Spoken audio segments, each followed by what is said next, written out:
Friday from 2 to 5. That's right. We're banging. Have no idea what that means. Terry Menke has already been a great service to the radio listeners of Fort Dodge and the surrounding area. He reminded me to mute one of the microphones here so we don't have that terrible feedback that we had yesterday starting the David Furick show. So the big guy. He's the a man in guy. charge. I don't know how I get away with mouthing off to that guy. He could tie me in a pretzel, Maybe and he could tie both of us in a pretzel. Maybe he doesn't. Time. Maybe he doesn't pay attention to you. That's a possibility. Oh, well. But it's been great since he has been on air. I have no other need for city councilman other than you. Oh, that's fine. You're the opposing point of view always. Now, David has all the answers. He does. He's a very sharp guy and a good guy too. Yep. So I was glad that he agreed to come on. Yeah. Looking at the potential new city council people, what would I learn or anybody learn from talking with them? Well, Brooke Bickford might be on the council. She'd be always an entertaining guest. Yeah. I think that we've got some good candidates. I think we've got some good people on the council. You're already. lying.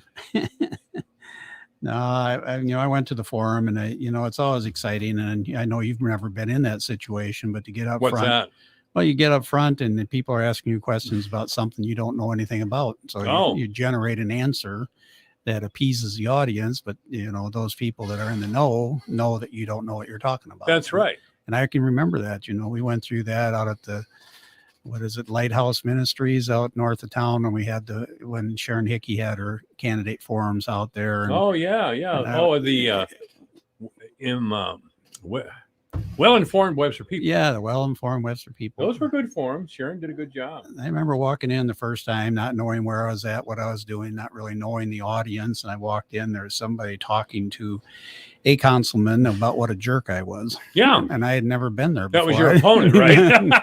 No, it wasn't. It wasn't my opponent. But, it was just kind of interesting because, it kind of sets you off because you really don't know what to expect in those forums. Speaking of which, Sherry Washington is telling me that she's trying to put together a forum next week before the election. I don't know where it's going to be. I don't know where it's going to be. Yeah, well, it'll be interesting. She's kind of scrambling. She doesn't have a location yet. So, other than the fact she doesn't have any of the candidates there, doesn't have a location, and doesn't know what time it is, she's doing a great job. So. Well, she's in the organizational stage. I like how you just slip that snide little sneaky remark in there. Other than the fact she don't know anything, she's doing a great job. I suspect you of liberalism sometimes. I like to pick on Sherry. By the way, I'm sorry to hear that Kim Model is seriously ill. No, I didn't know that. Yeah. Sorry to hear that. She's out at the Friendship Haven, and I was told that this morning. Of course, Kim has probably wanted to kill me in the last several years. I could believe that. But back in the old Union days, and we didn't have much to do with each other, but her and I were on the same side. And I was on the same side as the Webster County Democrats then, before they turned in party of entitlement and identity. I like that. Yeah. Yeah. Kim, she's with your, I think, YOUR. Something, yeah. She comes to. But anyway, I hope people, and I will join in this. I hope we pray for Kim Model. Yeah, I hope so too. I hadn't heard that. So she was on the supervisors for a number of years. Mm-hmm. So did a good job there, trying to keep them under control, which is hard. How'd that go? Clark beat her, right? Clark Fetcher? Yeah. Wasn't that the guy? I don't remember who beat her. I think it was Clark. Clark's a nice guy. Yeah, he's sharp. I Yep. enjoyed it when he was on the board of supervisor. Yeah. Because he looked at things like a business person. Yeah. He didn't speak in headlines or anything like that. He just broke down the problem and tried to come up with a solution. Yeah. Sometimes that's hard to do. It is. Partially because sometimes we don't have all the information when we're trying to speak about it. So transparency in government is fine, but sometimes you got to be transparent all the way across the board. I was impressed, and I'm not picking sides. Kim Allstott has an opponent for Ward 1. No, you're Ward 1. Right. He's Ward 4. He's Ward 4. I beg your pardon. Yeah, right. And Cameron is going to be Ward 2. Ward 2. Yep. And I'm Ward 1. And Flattery's Ward 3. Yeah. Okay. I think I got it. Good. But anyway, he gave the right answer when he was asked a question at the forum at Iowa Central. I don't even remember what the question was, but he said, "Gee, I don't know." Yeah. It was a moment of honesty, and I appreciated it. Yeah. Well, and he said he'd look into it.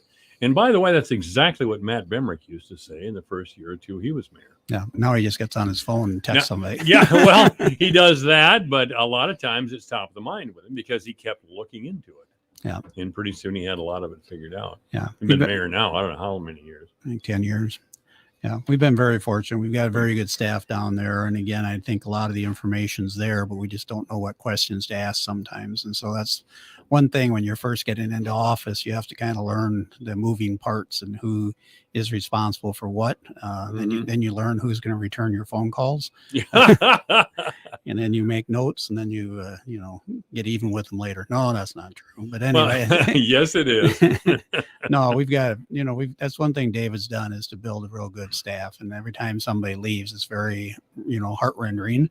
I worked with Mr. Trotter over the years and we bumped heads. Oh, yeah, of that's times. right. He left the city. Yeah, he left the 1st of July and he's now with McClure and we've got a new one. Moore used to be with Murr Engineering. He's a golfer. Oh, really? Yeah, he's a golfer. I've only met him a couple times. I'm sorry that I don't remember his name off the top of but there's a lot of pressure when you're in front of a radio.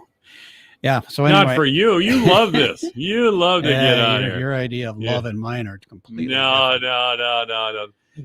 No, Kim is most radio announcers were people who like to be on radio, like you. No. Yeah, we in a very subconscious level we think they have to listen to me now. Yeah, that's not. So don't give me all that. Yeah. No, what like I just met you. That's one thing we try to do is to get the answers when people call and ask questions. Mr. Flattery just sent me the Morrow is his last name, but he didn't send me his first name. Dave called me yesterday thanks, on of course, Dave's a big baseball fan. He and his brother both. Yep. Well, actually, Dave doesn't really think Dan knows how to play ball. I don't think. But Dave's a big baseball fan, and I started talking about the great playoffs we've been having: the Red Sox versus the Astros, and of course the Dodgers. I picked the Dodgers, and I should have never done this. I picked the Dodgers to win the World Series, and it's not happening. Atlanta came out of we don't get Atlanta around here as much as we used to. We used to get it all the time on TBS, but we don't anymore. Austin Morrow. Austin Morrow. Yeah. Well, just to give you a little heads up on, let's see now, the World Series, I believe that may involve Boston. And if it goes into that, I actually have a meeting in Boston that starts on the 3rd of November. Fortunately, I already have my hotel rooms, but I was told that after the first inning that maybe I might be able to get a ticket reasonably. So maybe I'll wander. You have a meeting in Boston on November 3rd. You just cooked something up. No, I booked so you that could write the whole trip off. No, it's the academy. What does a single guy professional in a little town like Fort Dodge have to go to Boston for? It's called the American Academy of Optometry. Right. Yeah. And continuing education. We have to have 50 hours every 2 years, no more than 30 You can't do that online. online. You up to a point. Iowa was always pretty fussy. We could only get 10 hours online. And with COVID last year, because no meetings were held, they kind of loosened it up. And now we're back to in-person meetings, even though I have to show proof of vaccination when I get out there. I was at a meeting earlier. They checked your temperature. Massachusetts, you know how they are. They're California East. Yeah. Last time I was in Boston, I never left the hotel complex because it was adjacent to the convention center. So I just stayed there. I'm not much of a social animal when I'm not familiar with the territory. So what, you went to the dancing bars? Or no, I just stayed down, stayed at the hotel and I'd go to my meeting. And I stayed in your room? Well, most of the time, yeah.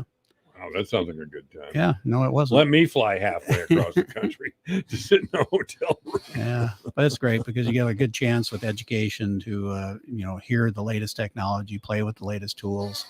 Not that I can afford them because most of them are very expensive and I'm quite elderly. So to take my Social Security check to buy $100,000 piece of equipment probably isn't good economic. You went out to Boston to play with something. Can you elaborate or not? Yeah, equipment.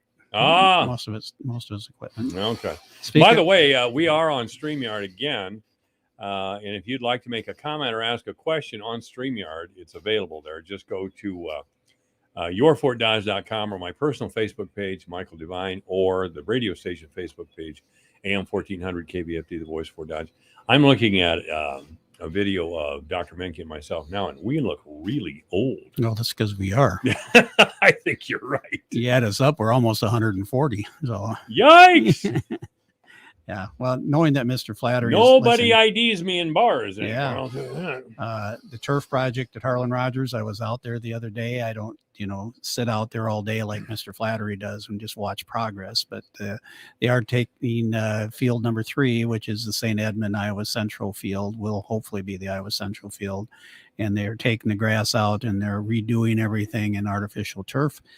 We did have a change order that was all green, and now it's going to be those alternating strips. So it actually looks like it was mowed. That was only an extra $6,800 or something. But that project is progressing nicely. The gentleman was up in Clarion, did their field, and then he came down here. It's going to be about $1.4 million, I think, by the time they get that all done. If Iowa Central plays out there, they're going to be putting up the green monster wall in order to extend the field, because Iowa Central, or junior college ball, has a different guideline as opposed to high school. And if they do sign an agreement to play it out at Harlan Rogers, Iowa Central will put up, somebody will put up a 240-foot long, 30-foot high plywood wall. Why do you say somebody? What? Are you talking about the city or the private donor? Or? Well, they're looking for private donations. They're looking for, the city is CVB has made a financial commitment of over $400,000 to the project. Nice. Iowa Central. $400,000? Yeah. The CVB has access to that kind of money? We had $483,000 in cash reserve. And that's one thing Dan Payne always said, is that you had to have at least 1 year of operations. Of course, with the COVID, our hotel income decreased quite a bit. As a result, our draw from the hotel motel tax decreased quite a bit. So this wasn't a real good time for us to be depleting our cash reserves.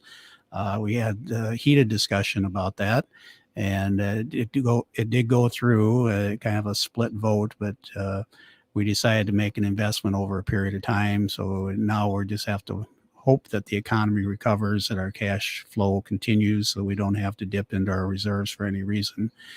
We do have a lot of projects and plans. I keep saying I'm part of the CVB board, but there's a lot of things that are happening in the community, trying to develop attractions and tourism and get people to come to Webster County. So we hope that we have enough adequate funding left after we do this donation. It won't be taken out all at once. It'll be over a period of time. So the cash will be there, but it's in reserve for the Harlan Rogers project. So the city's putting in money, the Mary Stark Foundation, and I think there's some money left in there. And I think the city's going to, probably take some bond money or whatever for it too. So it's pretty well taken care of, but there's a lot of additional projects out there. Hotel motel tax is split up, and a portion of it does go to Harlan Rogers improvements. But unfortunately, when you've got one big project, that can suck a lot of the money out of the fund. So we're hoping that, again, that the hotel motel tax recovers so that we can continue to grow. But that should be a beautiful park when it's all done. They've already done the dugouts out there. They did that last year. They're going to put a plaza area. Flattery wants beer out there or something. Flattery wants beer? Yeah, he wants some kind of a place to sit. Crazy Irish person. What Irish person would want beer and whiskey? Yeah.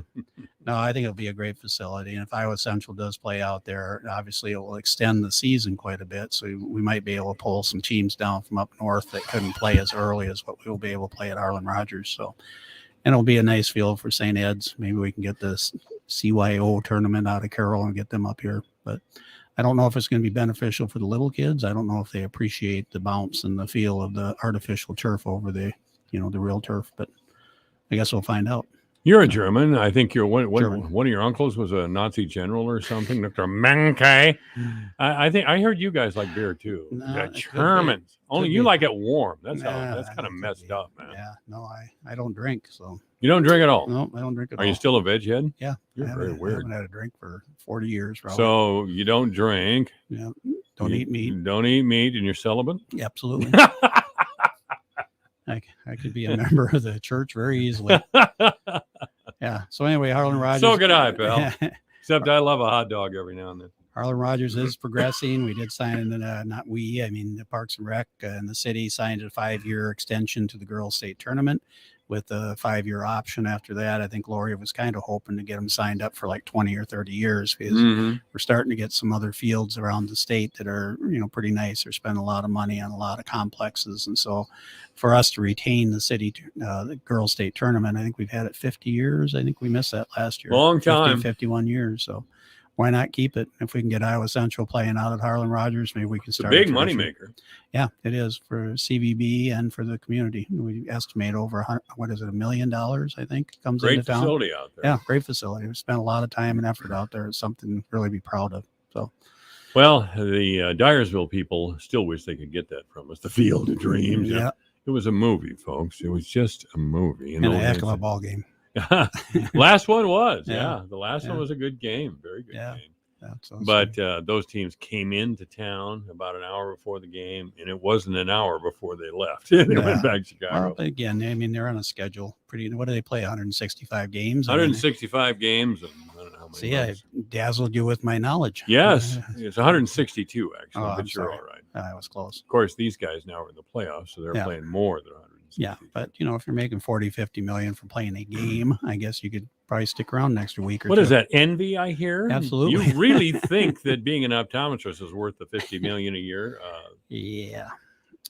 Have I told you that Howard Stern, 100 who million. who gets young women on his show, tries to get them to strip naked and then ask them what sort of sex that they want or like in the most crude fashion imaginable, makes $100 million a year. Yeah, you must not follow him very well because he actually hasn't been in studio for over a year. He's been broadcasting out of his house because. Well, so he brings them to his house. That makes it No. better. No, Hey, honey, bring the kids in. no, I'm going to ask this girl what she likes. he's been a hermit ever since COVID broke out. He is very paranoid. If he get a UPS box, He looks like a mental patient. Yeah. Look at him. a wealthy mental patient. Yeah. Oh, very well then. Anything that came to his house, he kept in the garage for like 4 days because his buddy, Dr. Angus, kept telling him that the virus would die after 4 days. So anything he got. In the Anyhow, movies, they always had one guy. I can't remember his name now, but he appeared in a lot of movies. He was generally a weirdo. Stern started auditioning for those roles because he looks pretty strange. Yeah, I think you're just jealous. Well, that's part of it. Yeah. Yeah. So anyway, what else do you want to talk about? Turf project. We What talked else do I about want to that. talk about? You were rolling there. and Yeah, I was just, rolling. Well, I drove by the airport the other day. Rhonda, you'll have to get her in one of these days. Rhonda. She's got the new entry sign. I've been kind of picking on her for, 8-10 years about the entry sign from 1964 or 5, something like that. Mhm. And that was taken down and repositioned, and they were waiting for some permits or something. But the sculpture that she has picked as the entry sign, I think the Deerdorf Foundation picked up the tab for that. Deerdorf still has money. Yep, Great. they're doing well. Great. And They've done a lot of good in our yep, town. they have. Them and the Smeltzer Foundation. And it's been, both of them been very, very good for our arts community. But Rhonda has designed this, and it's a very interesting design. Will be out of stainless steel. I've seen pictures, but I'm anxious to see it placed. I think she told me, not too long ago, that the sculpture was done and now the foundation's done. So we'll get the lighting and everything on it, but that'll make a much more appealing entryway to the airport out there. So, and if you haven't had a chance to fly out of our airport, it's a great way to go. I've had a chance. I've been out there a couple times. I'm actually flying this weekend down to see my not my nephew, my grandson. Having that stroke again you accused me of last week. No, my grandson plays soccer. Outstanding. Yeah, down Where does in Kansas. he live? Kansas? Kansas, Junction City. Is his Yeah. dad Sean's still stateside? in. Yep, he's stateside. He actually got his orders. He's a first sergeant attached to headquarters down there. And he was given his next duty assignment. He's going to be an ROTC liaison Oh, really? at UCLA. Oh, I told him, fantastic. I told him, I said, all it is out there is you run on the beach and you eat pizza. I think there's more to it than that. There is? Oh, Yeah, I think my yeah. son joined the Marine Corps, and I think they use that beach for something Yeah. else. They lay in the water with a log across. There you go. Yeah. I think the Army's And a little- run on the beach, that means from San Diego to Los Angeles and back. Okay, now we're going to PT. Yeah. And here's your lunch in 1943 MRE. Yeah. That's right. Yeah. So Anyway, Terry Minky is here. You shake my soul and you rattle my brain. Too much love Drives a man insane. Divine Intervention is online at yourfortdodge.com, on Twitter at jmike1400. That's right. We're broadcasting live from the Blue Ribbon Pelham Water Studio. Blue Ribbon.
you need in here is El Duderino. No, that's because we're banging without him. Why would we want him? There's a famous story about Kevin and I when we first met way back in the late 70s at Dusty's Corral. We got hammered on Jack Daniels.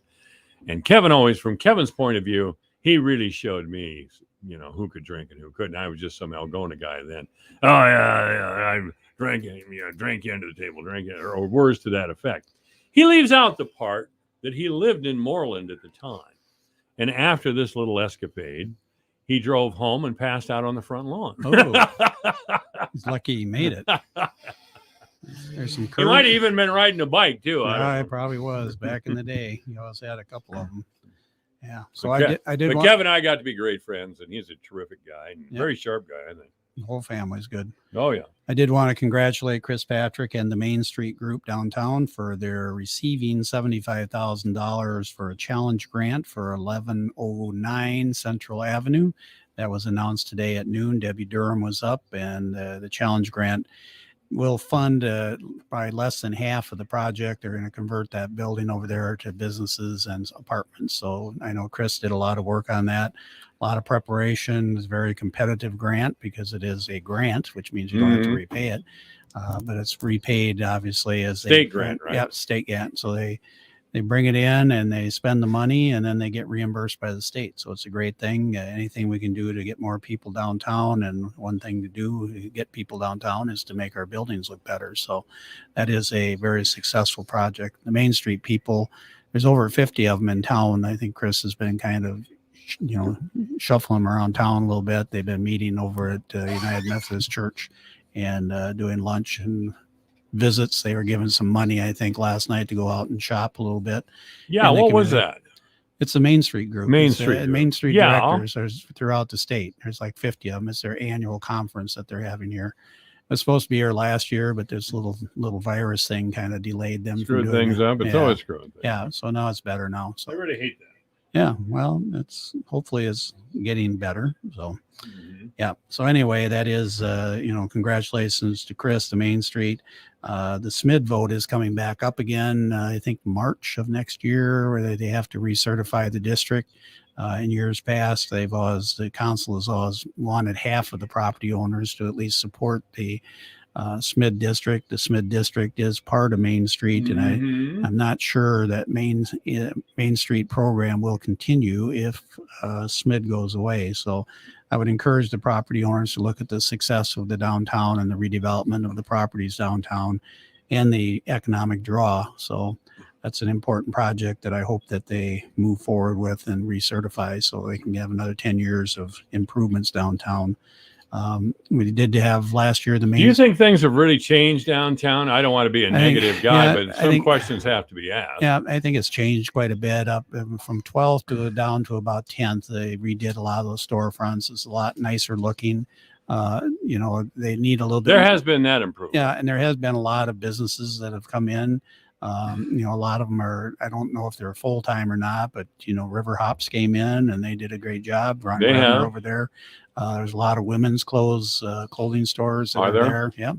So I mean, again, they don't have the shoe stores, the men's clothing stores that we used to have from the years past. Had a couple of them. Yeah, I always used to like to go to Charles A. Brown. Yeah, he had Charlie great Brown. stuff. Yeah, it was Hancock, wasn't it? Charlie Hancock around that. Could be. Bill, the volunteer photographer. What was his name? Bill. He's passed away now. Yep, he used to work out at J.C. Penney after Charles A. Brown closed down. Right. So, I can't remember his name. I was a single guy. Bill. He was a single guy. Yeah, nice guy. He was involved with Lizard Creek Blues Society. Yep. Come on, everybody knew it. I know it. That's God, now I can't remember. The problem. Ladies and gentlemen, you know who this Bill guy is? We're talking about smaller guy, dark hair, guy, black hair, and he mustache. had the horn rimmed glasses. Yep. Very soft spoken. Worked at Charles A. Brown as a mink. He said he worked at J.C. Penney. Richard Higgins also worked out at J.C. I know Penney. it. He did watch repair. Yes, he did. Richard still does watch repair. Does he really? Yeah, he put a battery in one of my watches. I tried to give him more money than what he wanted. He only wants $5, I think. That includes the battery and the labor. So I don't know. Well, I have his phone number here. I tried to buy a watch band the other day, and I went to 2 or 3 places in town. Nobody does it anymore. They don't sell watch bands. Yeah, not worth their time. Amazon. Well, or just buy a new watch. Well, that'd be easier with your money. Well, yeah. Actually, at $150, I could probably handle it. But I've seen guys cruising around town with Rolexes that are worth $300,000 or whatever the hell it is. I don't know. What part of town are you cruising in? Well, there's those people that live I'll here look in around. Fort I don't Dodge. know. Absolutely. I have a Movement watch. You have what Movement. does that mean? It's a small startup company that started a few years ago. They just design watches, and that's what I've always bought those. How much was it? 100 and a quarter, probably. Is that all? Yeah. My favorite story is when I got off a bus in San Francisco one time, this gentleman came up to me and asked me for some money, and I told him I didn't have any. He didn't believe that at all. No, I did he? didn't believe that. He told me he was a former basketball player with UNLV, and he had kids at home, and they needed soup. And I said, well, okay. And he talked and talked and talked, and I kept walking. And he said, well, just give me your watch then. I just bought the watch the week before at Target before I left for $12 on clearance. he thought I had a Rolex, but it wasn't. It wasn't. It was a Timex. Just got a text from a well-known Fort Dodge resident, Dick Whiting. Yeah. He was the downtown clothing store guy. He passed away about 5 years ago. Yeah. According to a very good source. Yeah, but that's not the one we're looking for. No? We're looking for Bill. Yeah. Not Charlie Quinn, but Eddie Quinn was downtown shortly. I don't think they were around that much. I went in there one time years ago, probably back in the 80s, and I was just looking around for a shirt or thing. Actually, I was just checking out the store, and I had my wife and son with me. My son was a little boy. And this guy comes over to me and says, well, what are you looking for? I said, well, I'm just looking around. I just want a shirt. No big deal, $20 or something. And he just stopped in his tracks and says, we don't have that sort of thing here. We specialize in constructive clothing for men. And that lasts forever. Yeah, something like that. Did you buy a shirt anyway? I did not. No, as a matter of fact, I never went back to the store. Well, that's too bad. Shortly after that, they closed. I think there's a direct correlation between this snooty men's clothing salesman. Not nice to speak, badly of the dead. Really? Yeah. He's dead? I don't know. It wasn't Eddie Quinn. Eddie Quinn would never do that. First time I shopped at an Eddie Quinn store was in Spencer. I think that's where the Quinns settled originally. And I'd go into Eddie Quinn's store, and Eddie himself, he was an older man even then. And he was old-time, gracious, and helpful, and so appreciative he went to his store, even when I didn't buy anything. Kind of like me every day. No, that's not like you at all. You're a dark force of nature. Sit in the chair and you say, is this brighter or is this clearer? Or, yeah. So anyway, what are you doing in my chair? I was out at Olson Park this morning, and I was over there over the weekend, and they did clear the pad area. And then Jensen was there this morning. Looked like they were digging in some water lines, sewer lines, whatever, and they're getting ready to pour the pad for the Olson Park shelter. So hopefully they can get that going. I think it's planned on being done by next spring, and hopefully be available for renting. It's going to be a great addition to Olson Park. Continuation of that work is being done down there. We've got a couple more projects, bigger projects we want to get done just to make it look better, and hopefully it will. Principals and teachers in. Bill Kurtz. Bill Kurtz. This is the smartest. Kurtz. It's Kertz. Yep. But that's okay. This is the smartest person in the building right here. Okay. This is our receptionist. She's always very What's nice. your name, receptionist? Cadence. She's pretty cool. I had a caller that said that was the name. I wonder why the caller didn't call me on my studio phone. Oh, that's right. They, people can call into the show live. Did you know that? I did not. Okay. Well, go downstairs and call me, and I'll show you. 955-1400. He's my eye doctor. He's right. He's my eye doctor too. Yeah. Well, Okay. Well, thank you for Does coming up. Does his personality overwhelming you? Because it overwhelms me every time. I go. It should. you talked to me about was it a Cher concert you went to? Yeah, I've been to several Cher concerts. I went to her final concert, and then she, of course, came back out again 2 years later with another concert. Her farewell Oh, tour. Cher. I was Cher. wondering what you guys were talking about. Cher's. Cher. You're a Cher fan, Kendra? I love all sorts of music. I guess so. Everything. Yeah, Oh. Cher is. Cher. How about Chuck Brown and his Soul Review? Baby, baby, baby. Oh, I got a kick. No, that's Rick James. No. I don't think they want to hear you sing though. No, No. probably not. I had sisters that could sing just great, but I could never carry a tune. Oh darn! I bet they got the ones in the family too. No, they didn't. I got them all. Okay, just lost half your listeners. That means that your mother probably tuned out. But anyway, they are working on the Olson Park, and that's going to be a great project. And hopefully we can continue adding money to that project over the next couple of years. Another GEO bond, maybe we can throw a little money and get a shelter similar to this being built up at the Aquatic Center. But that's just my dream. So, yeah. Other than that, I'm going to go see James Taylor. and Elton John. You do have eclectic taste. Yeah, I do. Cher, Joe Bonamassa, and who are these other people? James Taylor. James Taylor. He's a cool guy. Yeah, he's a cool guy. He's older than you. And you. And Elton John. I'm going to see Elton John. He's older than both of us, too. Postponed concert. I had, this is how naive I was. Remember those wild costumes that Elton John wore back in the 70s? I had no idea he was telling us he was gay. Oh. I really didn't. I mean, to a lot of city people, it was obvious. Oh, well, he's gay, and he'll even tell you. What difference does it make? I just enjoy his music. It didn't now. Yeah. It doesn't now. I mean, the world has changed in the last 3 days. And 3 days? In 3 days from now, somebody will insist it change again. You're probably right. But no, I would just grew up in a culture where, and you did too. Don't tell me Sioux Falls is the Art in the Park crowd. For God's sake. I just read Sioux Falls lost a snow leopard due to COVID. I didn't realize that. There's zoo. A snow leopard Yeah. got COVID and died, really? Yeah, up in Sioux Falls. And they said there's been reports of pandas of getting it in some of the zoos, so they're inoculating all the animals now in zoos. There's actually a company that's a spinoff, I think, of Pfizer that's manufacturing COVID vaccines for zoo animals. So wow. Yeah. So once again, get your vaccine if you haven't been vaccinated yet. I encourage you to go out and get them. I did enjoy watching the Des Moines City Council meeting. Every once in a while, I'll kind of follow them just because I figure they, they're big, powerful, and, they're a lot more insightful than we are on occasion. But they were talking about body cams. They were making a loan to the police department to buy body cams, and their police department's like 38% of their city budget every year. So they've got a pretty healthy budget for police department.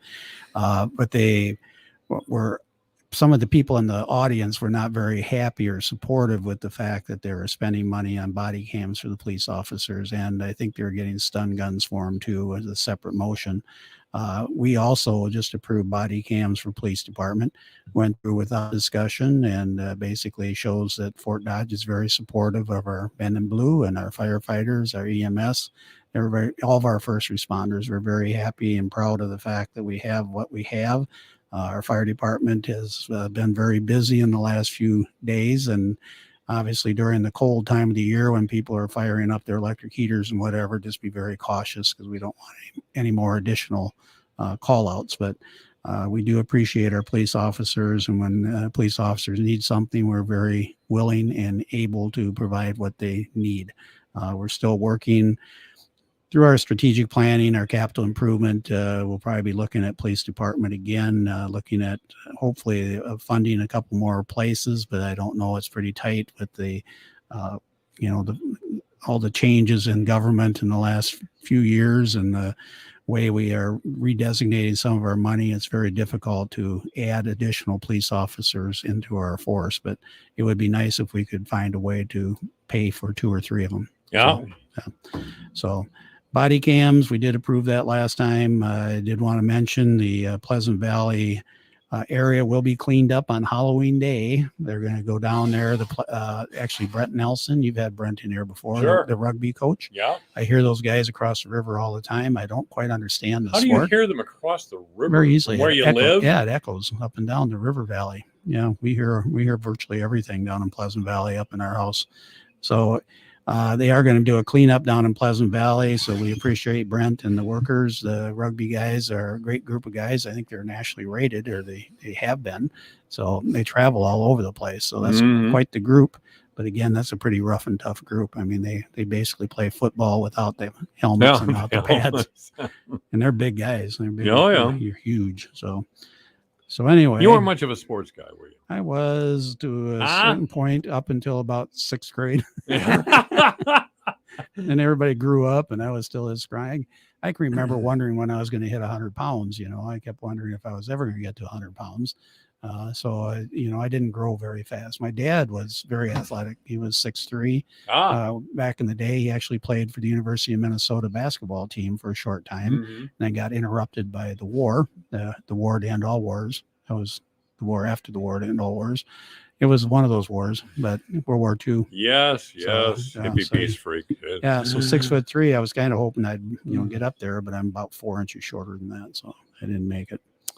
So Yep. So anyway, first front page of the paper is Sacred Heart Yeah. the Church. I was at that meeting last night. Why were you at that meeting? Well, You're kind of a Lutheran kid, aren't you? yeah, but I had expressed some interest a couple years ago when Sacred Heart was decommissioned or whatever they call it when the church is taken De-Christianized, yeah. de-Christianized. But I saw De-sanctified, I think, in the Catholic faith. yeah, but I saw a lot of potential use for that facility, and so I made some inquiries and basically got told to get in my own little room and stay away from Stay them. away, yeah. Thank you very much. Yeah. What were your plans for a church? Well, Please don't tell me you wanted to put a bar in there. No. It's a beautiful building. The acoustics there are great. I mean, my kids Yeah. went to Sacred Heart, and so I've attended services at Sacred Heart, and I've been in that building, and it's a beautiful historical landmark in Fort Dodge. Been there And many and times. I just didn't see, I hated to see it fall apart, and I didn't see anybody making an effort to step up and to do something about it.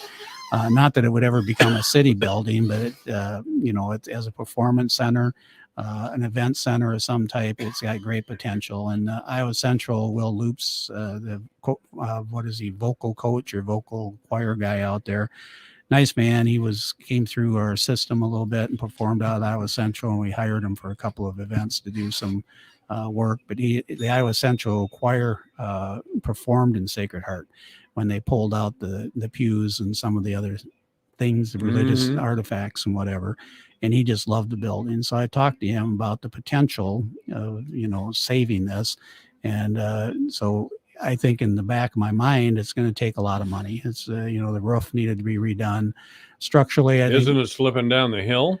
No, I don't think it's structurally, I think it's very, very sound. Okay. It's had some water damage. And so I approached our illustrious leader and asked him if he wouldn't, approve some money. The illustrious leader? Yeah. Which one is that? Is That would be Ferrick David. or Yeah, that'd Bemrick be or- David. All right. David's the one with the cash in his drawer. And he slapped the hell out of you. And Yeah, told he you to did. Stay Yeah. in your lane. So I was trying to get somebody to come up and do a structural analysis, but because you have to figure out what's wrong before you can figure out how to fix it. And so obviously the church has got their own group working, and the historical commission people are working Yeah. on it. So Yeah, hopefully that's- it'll work out well for them. AM 1400 KVFT, good afternoon. You're on the air with Councilman Minke. Hello. Hello, yes. We'd like to extend our warranty. Do you want to extend my warranty? Car warranty. Yeah. So, Do you have a question, sir? Yeah, I did, but it was about the seminar. About the seminar. Okay. What would you like to know about the seminar? Which seminar are we talking about, by the way? The Mark Patrick one out in Starlight. All right. I'll tell you the number to call. This is KVFD, and you're on the air, so please don't say the wrong word. No. But the number to call is 955-5656. That'll ring you in downstairs at the business with the business people, and they can tell you all that info. 5656. Yes, sir. Thank Thank you Right. very much. Well, that's this. we could have given them a psychic reading right here. Yeah, We could have come up with something. that's right. Yeah. Oh God, But no he doubt owns- about it. Yeah, he owns a dog or a cat or something. Back Yeah. years ago, we used to have Psychic Susanna on the air once a week. Yeah. Yeah. How'd that go? I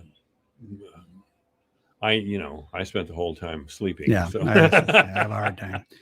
But anyway, I think the first obstacle with the Sacred Heart Project is that there's been a lot of attachment to that over the years. A lot of people are connected. Their kids were baptized there, they're married there, there's funerals there.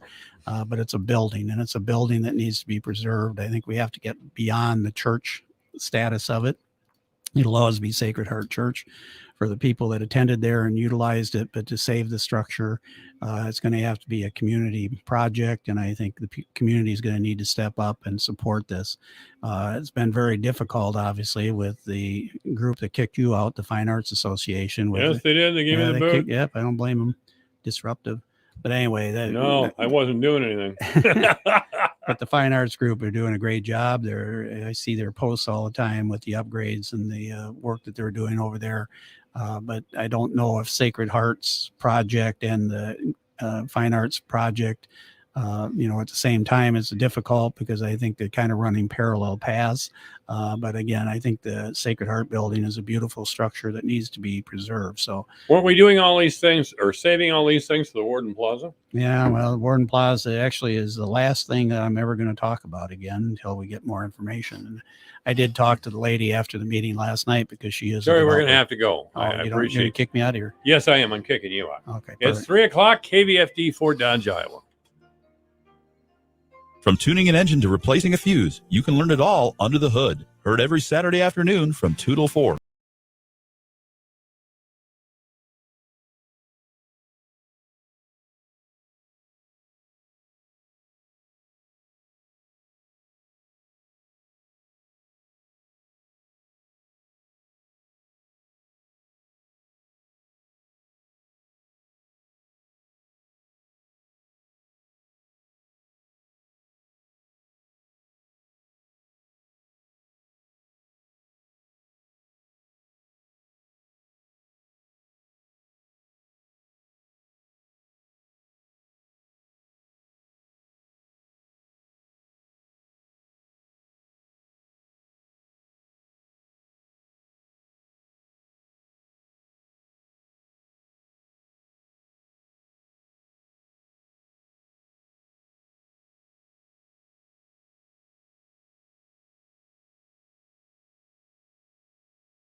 Can somebody tell me what that means? I know it's on my show, and I actually paid to have it done that way. But now that I have it done that way, I don't know what it doesn't make any sense to me. But it sounds cool. So any suggestions you may have as to what that actually means, banging! Please call me at 955-1400. That would be great. We're broadcasting from the Blue Ribbon Pelham Waters studio. Blue Ribbon Pelham Waters is at 612 South 32nd Street here in Fort Dodge. You may contact Blue Ribbon Pelham Waters by calling 576-6481 or online at www.ftwater.com. Don't take my word for it. You can ask anybody who does business with Blue Ribbon Pelham Waters. It's an outstanding company. And they would, as I would, recommend them to you. They're very customer service oriented. A lot of people talk about being customer service oriented, but Blue Ribbon Pelham Waters actually is customer service oriented. It's an independent business run by the Peterson family, who have been in the business community for a long time here in Fort Dodge and in other towns. So, yeah, if you need that sort of service, especially soft water, because that's what I have primarily. It's an excellent service, and I'm very happy with my water, because there was a time in Fort Dodge when I turned on the faucet and the water had a green tinge to it. and occasionally it smelled bad. Well, I don't have that problem with Blue Ribbon. That was before we got the new water plant, of course. But yeah, I would certainly recommend them to you. Mr. Ross Wilburn is an African American. He's also a state representative from Ames, and he has reported being threatened by phone and email message. Apparently, there were racial slurs on these messages by phone and email. There was lynching suggested as a possible fate for Mr. Wilburn. Oh, God. Let me just say again, anyone who would do this is a meathead at least. And I would suggest, life in prison for an offense like this. For one thing, it's a grotesque act of cowardice. If you really feel this way, if you really think you're all that much, that you're going to threaten to lynch a well-known public service and service representative in Central Iowa, come forward like a man. Don't hide. I realize it could be a woman. So some of the women I've seen at that in the video from January 6th, they look like vipers. That's the only way to describe them.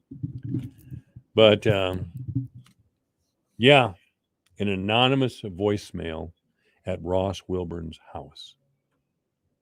Can you imagine that? You come home, wife, children, all those sort of things. You hit the message machine and somebody's calling you filthy names, racial names, threatening you.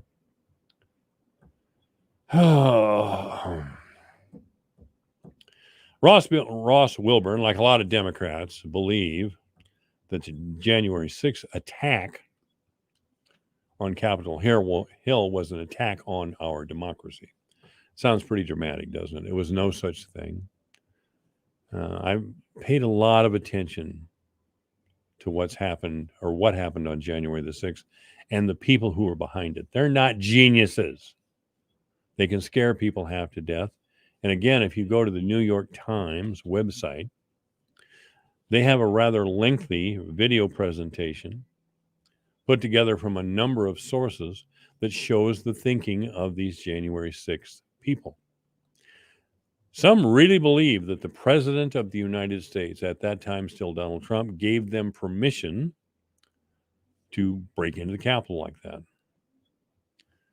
And I will not, again, excuse the Capitol Hill police, the Pentagon, and the Washington, D.C. police for not preparing better.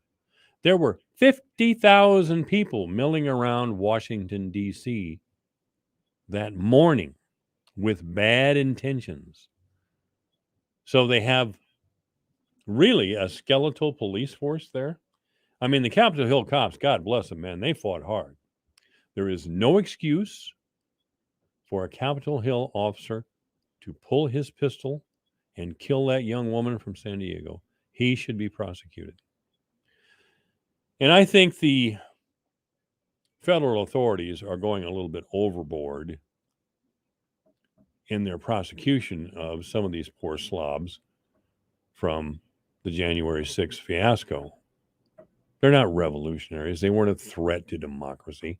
They were a bunch of meatheads who thought Hillary Clinton had a pizza place in Washington, D.C., and in the basement of the back room, they were raping children or molesting children. And Hillary Clinton knew about it because she would do that sort of thing because she's evil. Now, I didn't vote for Hillary Clinton, and the Democrats paid the price for being that foolish.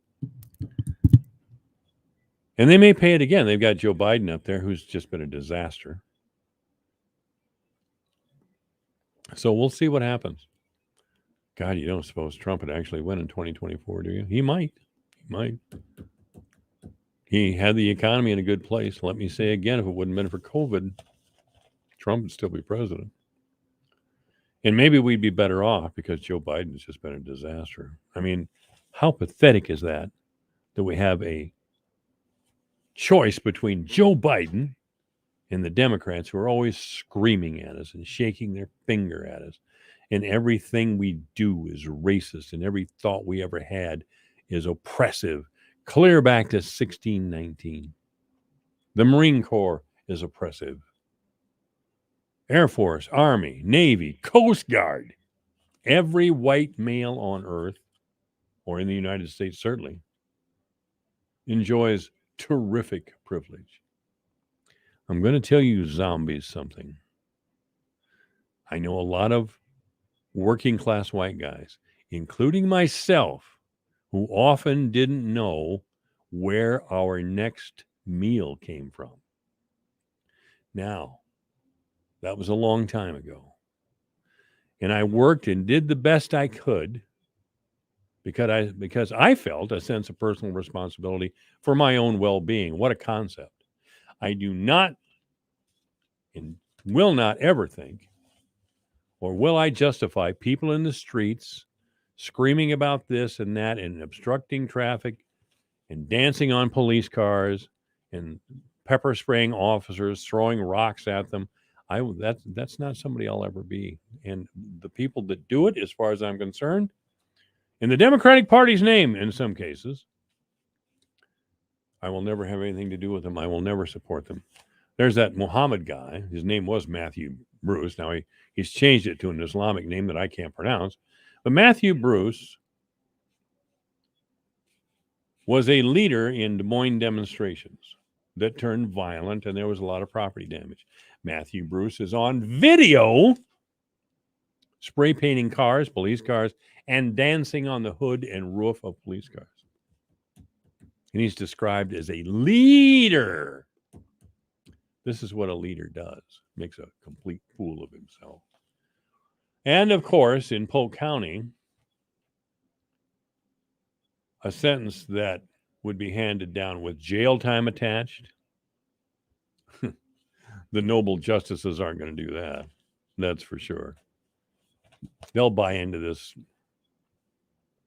They'll buy into this woke nonsense, and I'm surprised that they even find him.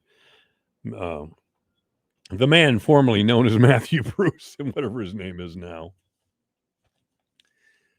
But the Democratic Party loves these things with Ross Wilburn, a African American, and from what I understand, Ross Wilburn's a decent guy.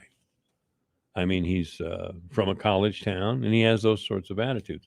He's a liberal. Well, here it is. In the United States of America, you can be a liberal whether I like it or not, or where anybody else likes it or not. You can believe as you wish. You can go to any church you want or none at all. You can have belief or not. I'm fine with that.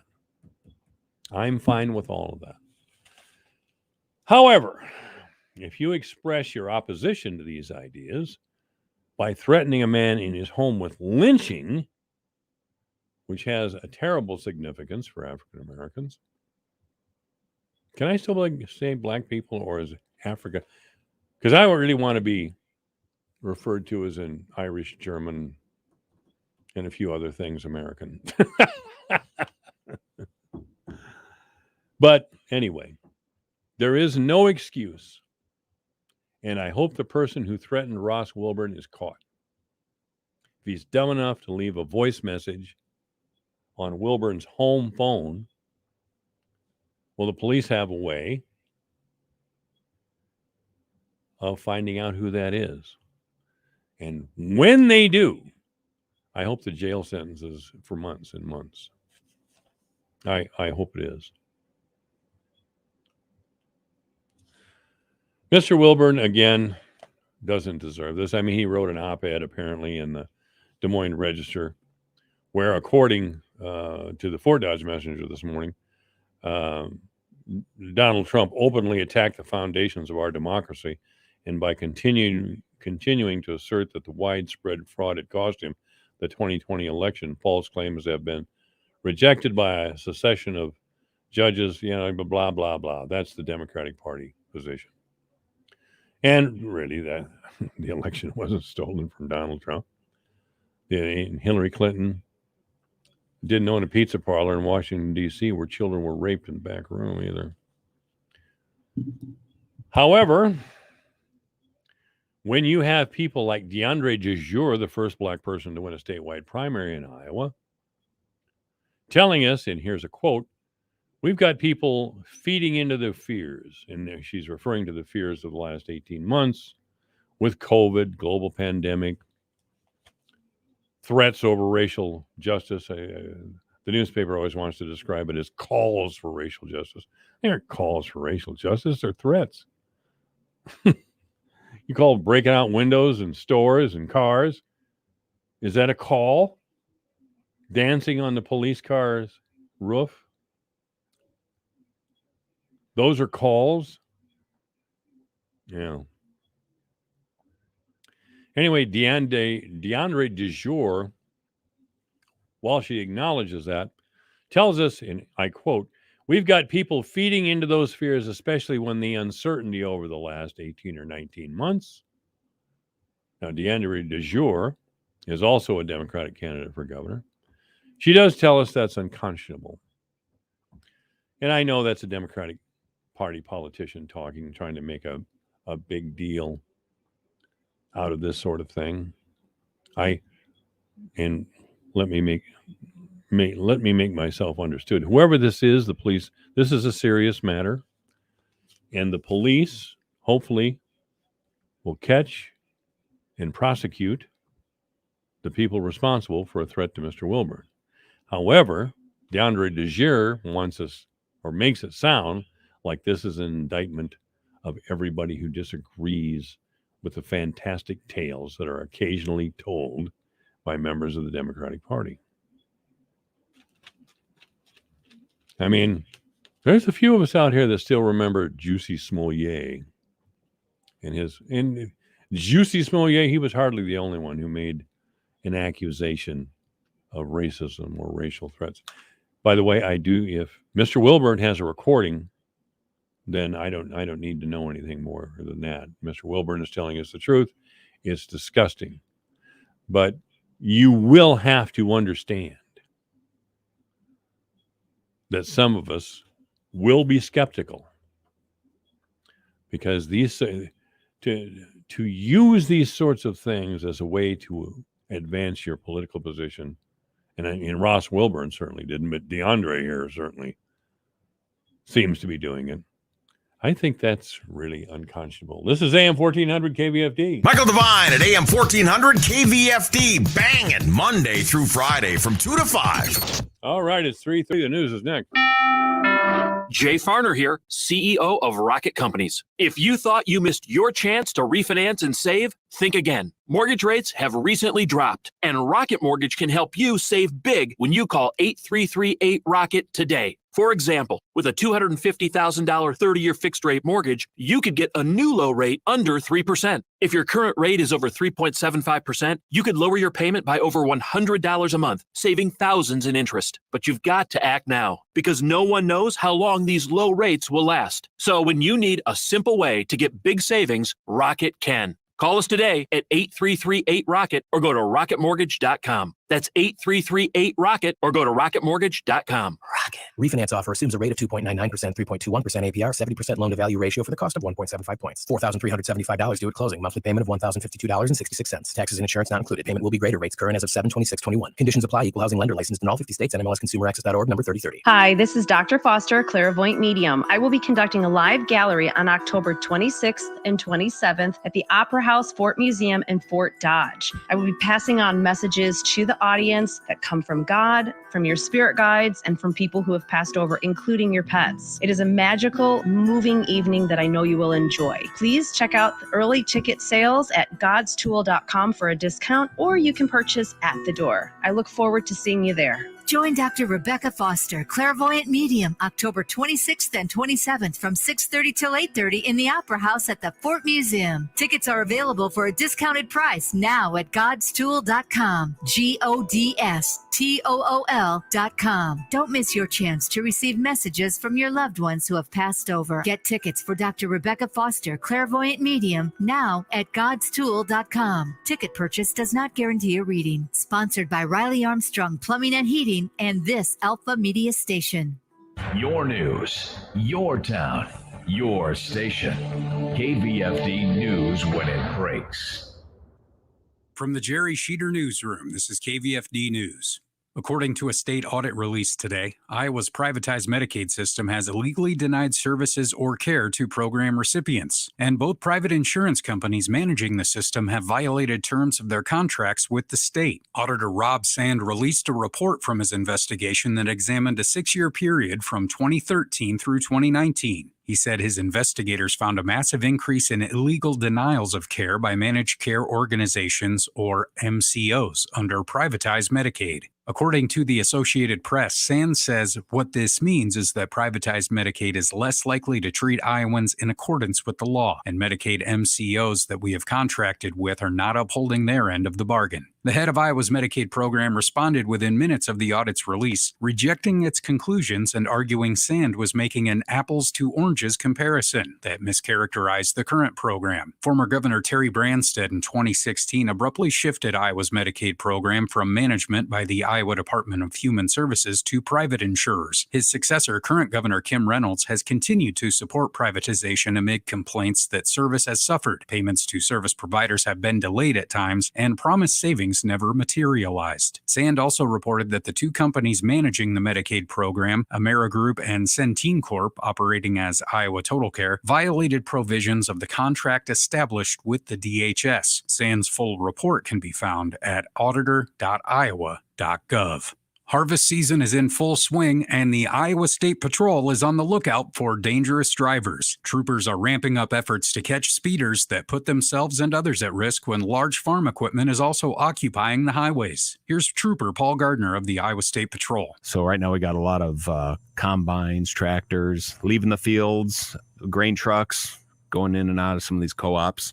So they're occupying a lot of roadway right now. So we just want to remind drivers to make sure that they're obeying the speed limit, especially on the back roads, 55 miles per hour. Trooper Gardner points out that road safety is the responsibility of all those on the roadways. I think some people think that they can pass a tractor no matter where they're at in a no passing zone or whatever, and that's not the case. It's definitely illegal to pass. Gardner said they're also being more vigilant about catching distracted drivers in addition to those going over the speed limit and passing in no passing zones. For KVFD News, I'm Josh Mason.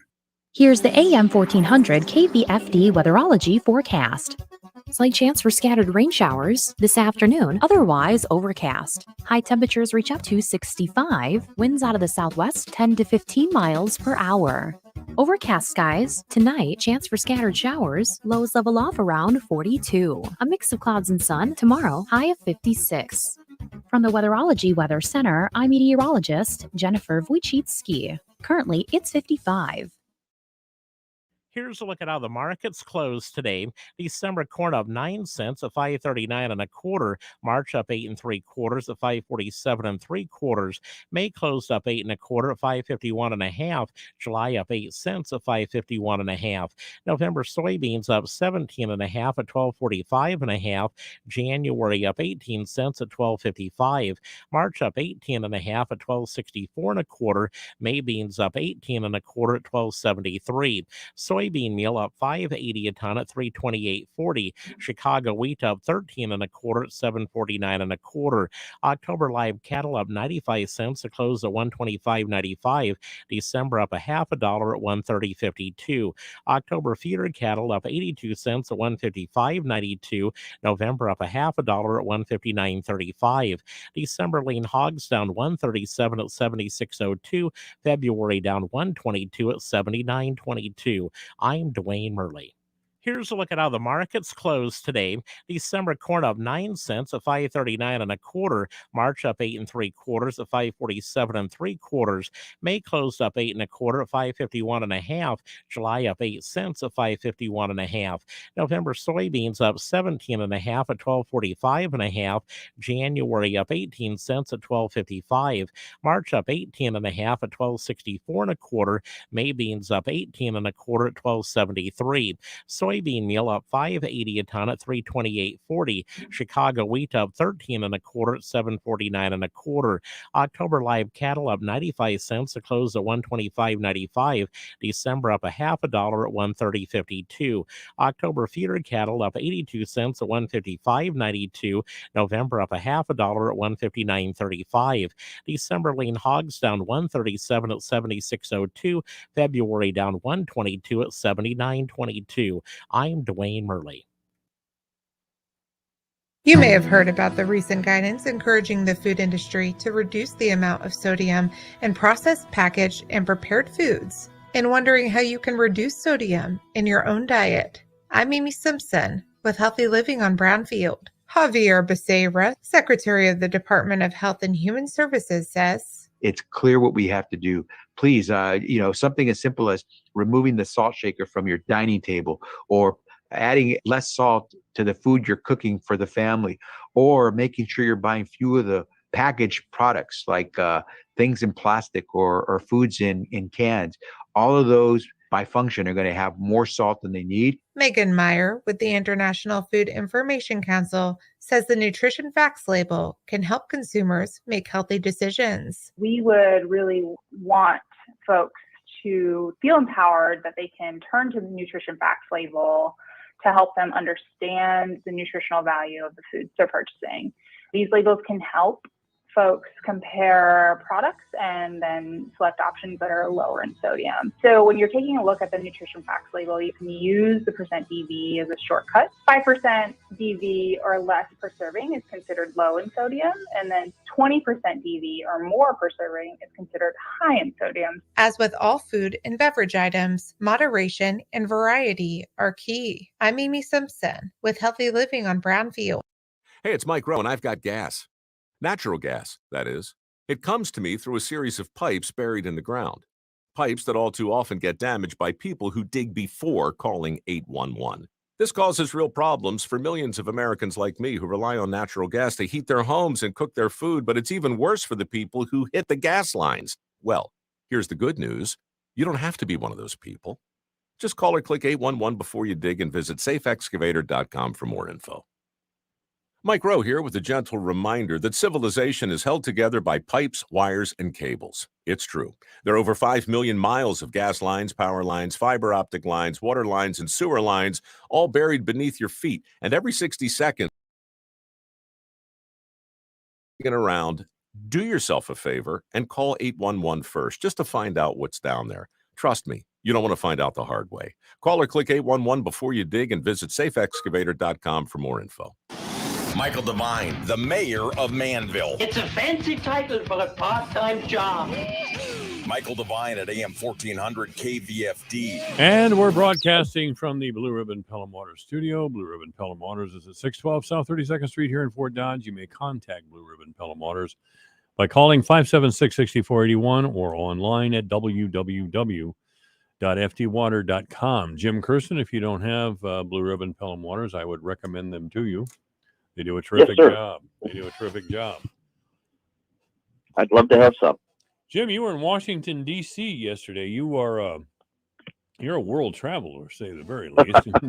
No, Dr. Ulrich and I are out here meeting with all of our congressional delegations. We, take a trip once or twice a year out here to push for our, priorities.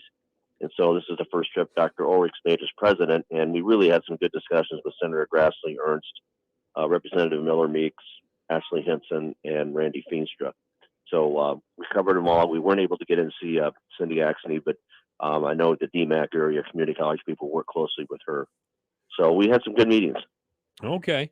Yeah, Cindy, well, I've never really talked with Cindy. I have no reason to. She doesn't represent our district. But I really want to talk with you about the legislative map.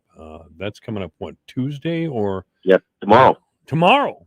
I believe it's tomorrow. Yep, the 21st, and then the 28th, they'll have to vote it up or down. That's what I was thinking about. Okay. Yeah, any indication what it'll look like? Or? No, I think everybody's waiting. They're trying to use a unbiased entity. And I think they're hoping that this new map will be something that they can all accept and get it approved. They don't want to have to drag this on any longer than they have to, I don't believe. Well, nobody does. Of course, you and I talked with several others, that it looked like the new legislative map that the Senate voted down was going to add a new congressional seat for the Democratic Party. And I'm not really in favor of that, but right. And that was one of the concerns. But really, I'm talking with our congressional members out here. They say, and Miller Meeks was a good example. She said that she was happy to accept the last map, even though that would have taken her district from almost the Missouri border up to the Minnesota, Wisconsin. Yeah. But she said that, it just would have been a lot of driving, but she's hoping it's more compact. And that's, I think, what the legislator's trying to do, is not only for the state legislative districts, but for congressional, and make them so they're much more compatible and not as drawn out. Well, Miller Meeks is represents District 2. Mm-hmm. And, of course, Iowa City was in her wheelhouse when she won re-election. And will Iowa City still be in her district, I guess? But, the college towns are always liberal. They're going to vote for Democrats. That's it. End of story. Public workers, they're going to do it. Yeah. Well, I don't know what's going to happen here, but I think she liked Iowa City. I've learned over the last year or so that she's really good friends with Mrs. Kirk Ferentz. Oh, really? Yeah, they've been really good. And I didn't realize until actually she told us yesterday that the Ferentz family raised the most significant amount of money for that children's hospital, where they now have that, very famous wave. Yes. So the Ferentz family does a lot of things behind the scenes that no one knows. And they should be congratulated for that. Thanked. Yeah. I still remember Urban Meyer. And of course, I've never been an Ohio State fan, but he came to town when he was still with Ohio State some years ago. And of course, Ohio State's been beating up the Hawkeyes for many years. But when it came time to do the wave, when both teams did the wave, Urban Meyer made a point of standing away from his players. His players were all waving, of course, and the assistant coaches, but he wanted those children to see him. Oh my God. And he just stood there and waved. And he's, that's, I thought that was a great move on his part. I don't know what I frankly, as a man my age, I don't know what he's in trouble for now. Some girl shook it in front of him, and wow, the world's come to an end. But, yeah, I don't get all that, Jim, but I do know some players from another team earlier this year didn't even wave and said they weren't going to do it. And I thought, Jesus. That's just tacky. Yeah, that's just not right. Those disgusting. Kids just adore that moment. Anywhere in the world, if sick kids want to wave, I'll give it to them. And absolutely. I think any human being would, for God's sake. Anyway, this is AM 1400, KVFD, the voice of Fort Dodge. Jim Kirsten is our guest. So the vote's going to be the 28th. Now, when is that? I guess that's a week from tomorrow. Yeah, a week from tomorrow. So it's going to move pretty quickly, and then hopefully it'll be approved, and they can move on then. And now the existing incumbent members will know who they're going to be facing, and then some people may announce that it never thought they should run, but now have a better district. So we'll see how that just kind of unfolds here in the next week. Well, the congressional delegation is a concern, of course. Randy Feenstra is going to be huge no matter what. but also the local representation. I know Jesse Green and Tim Cranbrink, according to the last map, they'd both be in the same district. Mhm. I had Jesse on the air with me, and he would have to move, I don't know, down the road. It wouldn't kill him to do so. He doesn't want to, of course. But Right. I guess that's I didn't really check to see how many times that happened. If there were more Republicans being thrown into the same I think district. there were 12. I think there were 12 Republicans that were combined that would have forced them, one of them, several of them, to move to a different area if they didn't want to take on a primary. So I don't know what's going to happen with this next map. How many Democrats? would be- Honestly, I don't remember. Not as many as the Republicans, but I know. Again, I think the Democratic folks said they were willing to live with the map the way it was written. So maybe not as many. I just don't want to say something that I don't know the number. Yeah. Well, maybe the Democrats were willing to live with the last one. Of course, they can always shout racist if they get a map they don't like, or something, some crazy Yeah, but- accusation. By the way, Well- let me say once again, I find it deplorable that Ross Wilburn of Ames, a state representative from Ames, who's running for governor, there was a racial threat to lynch him apparently on his phone and in Oh, boy. email, and that is grotesque. Yep. I'm a pretty traditional conservative guy, and I push You just back. don't do that. No, I push back on some of the activities of younger African Americans and their allies. But that's horrendous. That is just horrendous. Yeah, we don't need that in the dialogue of Iowa politics. so- Absolutely not. And I No. hope they catch the guy who did it and send him to prison. End of story. Yeah. Jim Kirsten is Absolutely. our guest. What's going on at Iowa Central? Well, again, we're really kind of getting ready for the I guess the middle part of the semester. But more importantly, I think we're working on trying to find out what we can be taking advantage of with regard to our biofuel lab and the funding that we need to help expand that. So we've had some discussions out here with Representative Teenstra, who evidently introduced two significant biofuel pieces of legislation yesterday that we're going to review and see how maybe our fuel lab might be a part of whatever that develops into. But it's going to be research related to jet fuel. They want to use more biojet fuel, and they have to do a lot more testing on that. So our lab might be hopefully a part of that. By the way, ladies and gentlemen, tomorrow at 3, I'll have former Congressman Steve King here on the air with me. Oh, great. He's written a book called I Walk Through the Fire, and I'm working my way through it. It's not a long read, but in it, and I'll ask him about this, in it, he describes Randy Feenstra as an off-the-shelf Republican chosen to oppose him. Oh, boy. I'll tell No, you. Randy was not chosen. Randy decided it was time for him to run. And that's just not, Steve, I know, has some bitter feelings about that. And it's too bad because if that's what primaries are for. If someone feels the other person's not doing a good enough job, they have a right to run. And he wasn't a hand-chosen individual. I just know Randy well enough that he's not going to be catered to by other people to tell him to do something. He's going to do what he thinks is right. And Randy's a pretty sharp guy, too. He's just not off the shelf. I've met some off-the-shelf politicians, Democrat and Republican, over the years, and so have you. But Oh, yeah. Randy's a real sharp guy. He's a real Yeah, sharp he is. So that'll be interesting. I did not know that book was out. I knew he was writing one, but I just haven't heard or seen Steve King since he lost the race. So I won't be able to listen, but will that be taped so you can listen to it later online or Oh, not? certainly. Yeah, certainly. Absolutely. It's going to be at 10 after 3. Congressman King will either be in studio or be calling me. I think he's Good. coming here. I think he's coming here to Fort Dodge. And Okay. he's on a book tour. The name of the book, by the way, is I Walked Through the Fire by Steve King. And I don't Can know you get if it on that's- Amazon, or? I do not know. Of course, he sent me or his staff sent me a copy when it was printed, and Okay. and I've been again working my way through it the last couple of days, and yeah, he's really mad at the Republican Party, both state and federal. So Well, I'll have to read it. Everybody has a right to their opinion. yes, he does. And out here in Washington too, there's just so much dysfunction. The parties are not talking to each other. It's stalemate, and it's embarrassing. And we were talking with Dr. Ulrich about really that I think the only way our country can change to the better is from the local level up. And I think, frankly, right now, Fort Dodge and Webster County are a good model of how we can get things done, working both with the state government, federal government, and our private partners. And I think that's how our country is going to get back on track, because it's right now lost. Yeah, we are totally lost, and we really don't have strong leadership. anywhere. I'm not taking a shot at Biden, but I will now. No. Yeah, he's not a strong leader, and we need people to step up and stop all this. Oh, Trump really won the election. Stop the steal nonsense. You know, Yeah. for the Democrats to stop saying all these other crazy things like a boy's a girl and a girl's a boy. Here, let's spend $3 trillion. I mean, it's all crazy. I mean, both Yeah. parties are just nuts.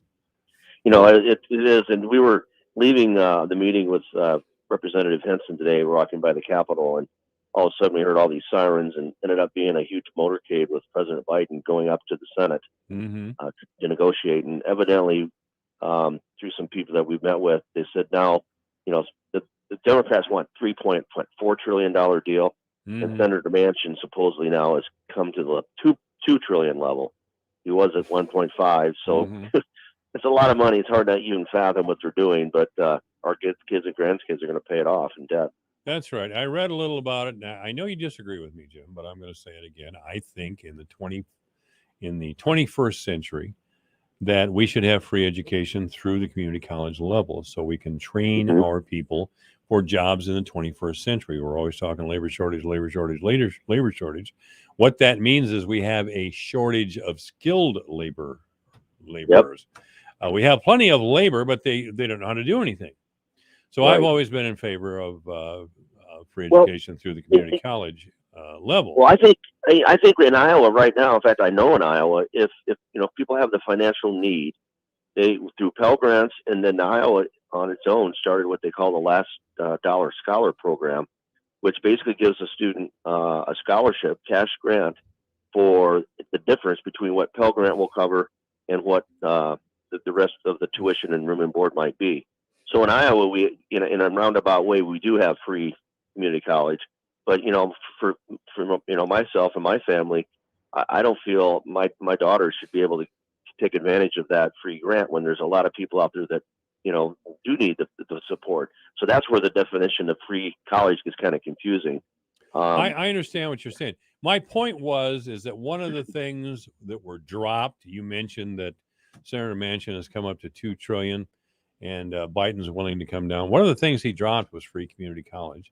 What he really wants is to spend a lot of money on identity politics. Now, I understand I completely understand that African Americans have a point of view, and I hope that we come up with some sort of policies to push everybody forward. And yes, I would say especially African Americans. But you know, by the same token, what you're doing is just dividing people up on the color of their skin. Okay, you people over here at community college people, you're mainly white people or whatever, get out, and we want to spend the money over here. I mean, that's racism to me. Right. Yeah, and you know, I think again in Iowa and Fort Dodge specifically, we have you know great leaders like Charles Clayton, who is working closely with the college to try to build that awareness so that we can educate folks about you know the need for fair and balanced treatment for everybody, not you know this identity politics of what Senator Mr. Biden's trying to do through that federal law. So again, hopefully common sense will prevail here in Iowa. Well, we need to, hopefully. How about common sense? And now there's an idea. How about reason and debate? I mean, debate can be vigorous, it can be powerful, it can be passionate, it can go over the top sometimes. But let's have it. Let's get all these wild accusations out of the conversation. Again, we saw it again just this week in Iowa where Ross Wilburn was threatened. And he was threatened because of an article he wrote in the Des Moines Register blaming Donald Trump for a lot of the country's problems. Well, he's a Democrat. He's going to do that. You know, but it's not a racial attack. That should not be called for at all. Never. Absolutely never. No. Anyway, the world continues to turn, Jim, you know. Well, it was good too. We met with some people out here, and it's a group that's funded by the Koch Foundation. Koch Industries is a big supporter of trying to give people second chances, and you know when they're in prison, try to get them educated so they can get out and get a skill. And so we're going to be working again on some ideas about how the college can leverage some of those private dollars to help us with our second chance Pell program that helps train people while they're in prison. And then actually, Senator Ernst gave us the name of a welding manufacturer in southern Iowa that needs welders. And so I already had a phone call today with the woman who's the president and she's going to come up and learn how she can maybe tap some of these graduates coming out of Fort Dodge and Rockwell City prisons with welding skills. So again, we're trying to get people right back in the path and get them back to work, because Iowa has, even if all the people unemployed right now got a job, we still have about $100,000 positions open that couldn't be filled. That's a lot of jobs. That's right. So we got to get people skilled and get them back to work. So I think you're spot on about the community college role. Just, how are we going to get to the point of paying for it? Great believer in community colleges. I'm an Iowa Central graduate. That's awesome. Yeah. But no, that's what we need. I mean, Matt Bemrick told me several years ago, if you have someone who's gone to an electrical training program, they do some years of not internship, but as a journeyman. Yep. I mean, this was several years ago that Matt told me this on air. He'd start him at $60,000 a year with full benefits. Now, I know some kids, when they get out of school, Iowa State or any of the major universities, they can't expect that sort of salary. No, they get 30, maybe 40,000. And yeah, the manufacturing jobs are in high demand and they're well paid. So again, Iowa Central is going to be working with their high school partners to try to reach out and build awareness to these kids that they don't have to go to Iowa or Iowa State. They can come out to Iowa Central, get a skill, and get a job in the region, which we, again, want to keep them here employed so our job base will, stay stable. That's right. Jim Kerson's been our guest. Thank you, Jim. Thank you. Bye. All right. This is AM 1400, KVFD, the voice of Fort Dodge. Michael Devine, the mayor of Manville. It's a fancy title for a part-time job. Michael Devine at AM 1400 KVFD. 3:57, the news coming up. Here's great news. Studies show that including lean pork in your diet can help you lose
And a couple of stories are running around the internet here. You may remember the Breonna Taylor incident. Breonna Taylor was a young woman living in Louisville, Kentucky. She was in bed with her boyfriend quite late at night or early in the morning. I really don't. I think it was early in the morning now that I think about it. But Miss Taylor was in bed with her boyfriend, and for some reason, her ex-boyfriend was there, a man by the name of Jamarcus Glover. Jamarcus Glover was the ex-boyfriend of Breonna Taylor, and he was a drug dealer, and apparently a successful one, if that's the way you want to put it rather. He was, dealing drugs all over town, and of course that attracted the attention of the police. Now, the circumstances of Taylor's death, she was killed late at night in her own home when the police arrived to execute a search warrant for her ex-boyfriend's crimes. Ticked a lot of people off, and it was part of the racial justice movement, if you want to call it that. I'm all in favor of racial justice. I'm not in favor of burning anything up or anybody dancing on a police car, breaking windows, spray painting, throwing frozen bottles of water at cops. That's not a cry for help. That's not a cry for racial justice. That's just plain old rioting.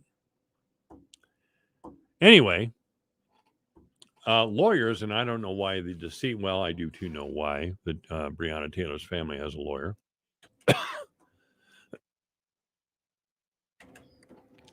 They have maintained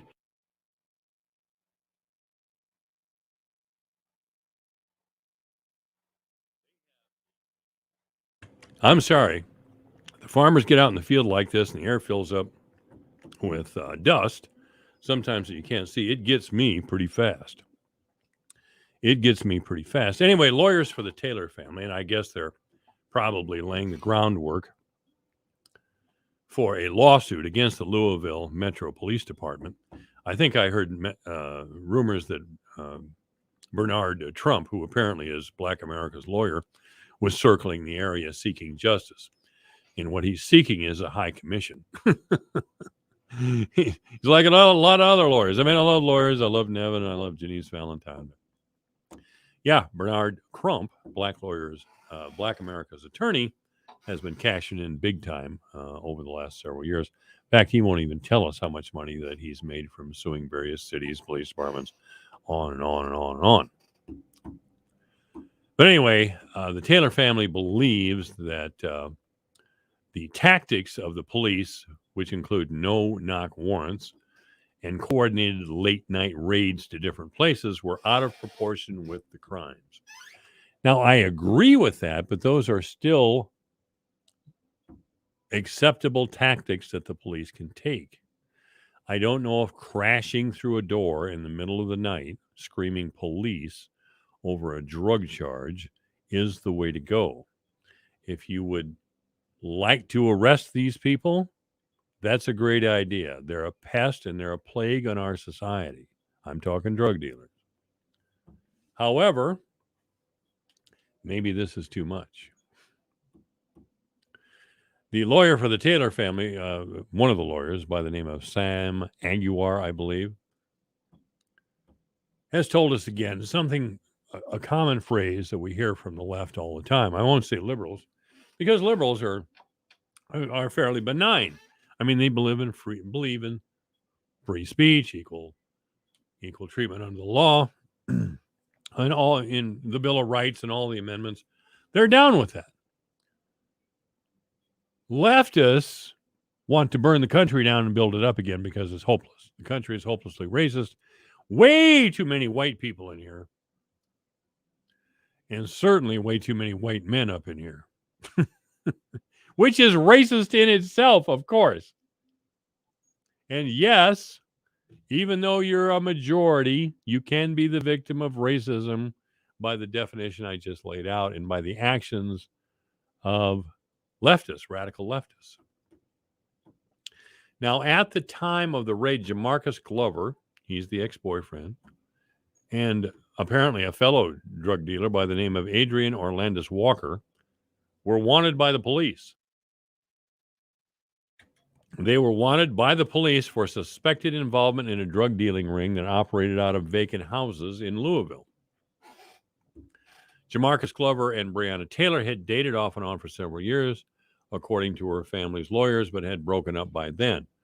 And this is the part that I will never get. Why, and I've never had an ex-girlfriend that would allow me in the house while she is in the other room with her new boyfriend, sleeping. I don't know why old boyfriend Glover, a drug dealer, and she knew it apparently, why they were all in the same house. Louisville police obtained search warrants for Glover and Adrian Orlandis Walker. That included Taylor's apartment, which police said had been used by Glover to receive mail and possibly stash money or drugs. So you got the ex-boyfriend getting mail at your house if you're Breonna Taylor, and the boyfriend. Now, if I'm the new boyfriend, I'm going to frown on old boyfriend getting his mail there and hanging around the house, especially when I'm in bed with my new girlfriend. Jeez. I don't get it. On the morning of March 13th, Jamarcus Glover was arrested by Louisville police. About the same time, 10 miles away, police raided Taylor's apartment. Officers pounded on the door before entry. Instead, Taylor was asleep. Inside, rather. Breonna Taylor was asleep alongside her boyfriend, Kenneth Walker, who I'd like to have a talk with. Now, Kenneth Walker is not related to Adrian Walker. Breonna Taylor's boyfriend, believing intruders had broken into the apartment, fired a single shot that struck an officer in the leg, after which police opened fire. Breonna Taylor was hit by 6 bullets, and she was killed, and that's a great tragedy. No officers were charged in her death, nor should they have been. 2 police officers from the Louisville Metro were fired in January. Why, I don't know. And a 3rd retired earlier this year. Now, in Louisville, and I'm glad to see this happen, in Louisville, they have decided against these no-knock warrants for drug crimes. And I'm glad they did. There are some crimes so heinous, of course, that the cops have to kick the door. Let's agree on that. But I don't know if drug time, even if it's a big-time drug dealer like these 2 guys apparently were, I don't know if that's acceptable to go kicking in somebody's door, especially where the drug dealers were just hanging out and not living. Now, Jamarcus Glover received a plea deal that would have required him to serve 10 years in the joint and implicate Taylor as a co-defendant. Jamarcus Glover declined. So another plea agreement came forward, and Jamarcus Glover was required to forfeit money and vehicles seized by the police during their investigation, and allows him to move out of the state with no jail time. No jail time. Now that hasn't been decided on yet, but that's a pretty good drop in the charges from 10 years in the slammer to, well, I'll just give you the money and cars that I made from illegal drug sales. But I wish there was a black person I could talk to about this, because I don't quite entirely get it. I don't get this whole story. Now, and I realize this because I'm an old white guy. But I don't get, and I understand the reaction to the police tactics. But again, these are tactics that have been used and are now changed. And I would be in support of these changes spreading across the country, especially for drug charges. Too much cowboy action when it comes to this drug action. Like somehow dealing drugs and murder or child molesting or something are all in the same boat. We need to crash the door in the middle of the night. No. But a police officer was shot. A police officer was shot. I understand this is Kenneth Walker. He's in bed with his girlfriend, Breonna Taylor. But then the cops come crashing in and shoot Breonna 6 times. killing her. It's an ugly story. But I wish there was a black person in our community within the sound of my voice or anywhere really that would explain to me the circumstances of this terrible, terrible injustice. Though perfectly, apparently legal mistake. Why this has attracted so much attention. Brianna is a beautiful young woman, and her picture is plastered all over the place. I've seen many pictures of her. Great smile. Apparently she was moving forward in her life. Boy, I don't know what she was doing with ex-boyfriend there in her house with new boyfriend. And she might very well have known that old boyfriend was a drug dealer and the police were looking for him. That's what the whole deal is. But again, I'm glad to see the police are backing off on these no-knock warrants, at least for drug crimes. All right, it's 4:29. Michael Devine at AM 1400 KVFD, banging Monday through Friday from 2 to 5. Yeah, banging. There's never any FOMO with the iHeartRadio app. You won't ever have to miss out on your favorite shows and contests with this radio station again. Radio 24/7, 365.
You know, the idea, and I don't mean to harp on the race issue. I really don't, because it's a non-issue to me. And that's right. I'm a white guy, so it's going to look entirely different to me. And I know that many black people, and I've seen them treated this way, have been treated badly because they are black people. And when I'm with them, I never let that go. I'll call out my white dudes who treat black guys in a bad way in a minute. And if they want to fight, I guess they want to fight. Of course, it's big talk from a guy my age. I could probably get beat up by your average teenage girl, but it infuriates me to judge somebody by race or to talk down their nose to them because of what they look like. I have yet to know what black people is. I don't even know what white people is, and I'm going to tell you what I mean. Every black person I met is different. Every white person I met has a little bit different slant on things. There are groups and people that get together within the black community in solidarity over something. Maybe it's over religion. Maybe it's over anything. Hey, black motorcycle groups, pool leagues, softball teams, you name it. And by the way, white people do the same thing. I wish I'd have been involved. I wish I'd have been a little bit more involved in men's softball when I was younger. Too busy drinking beer and having fun, I guess. But, of course, softball, being part of a softball league now, kind of out of the question. But the real deal here is I want all this nasty finger pointing and unconscionable cruelty to stop on both sides. I mean, I was triggered. Now, there's a silly word, ladies and gentlemen. But I'm going to use it. I'm going to co-opt it from the left. I was triggered today by what happened with Ross Wilburn. Now, I've seen, I don't think I've directly spoken to Mr. Wilburn, but I've seen him around. I've been in some places where he's spoken. He seems like a reasonable man. He's a liberal, he's a Democrat, and he's going to speak from that point of view. Fine. I'm going to speak from a different point of view, based on probably my ethnicity. In fact, I was raised Catholic in a little town in Iowa. Yeah, all those things will come through, as it will for any person. The point again being, we're people, individuals. That's the way our country should look at us, not as groups to be divided up and played against each other. Because believe me, the parties, the two major ones, and I've never been a two-party system guy. The two parties divide us up by race and pit us against each other. And they do it successfully every time. The Republicans to keep cheap labor going, the Democrats to attain power. And the level of self-righteous indignation seen in the Democratic Party is contrived. I really think so. I mean, Joe Biden up there.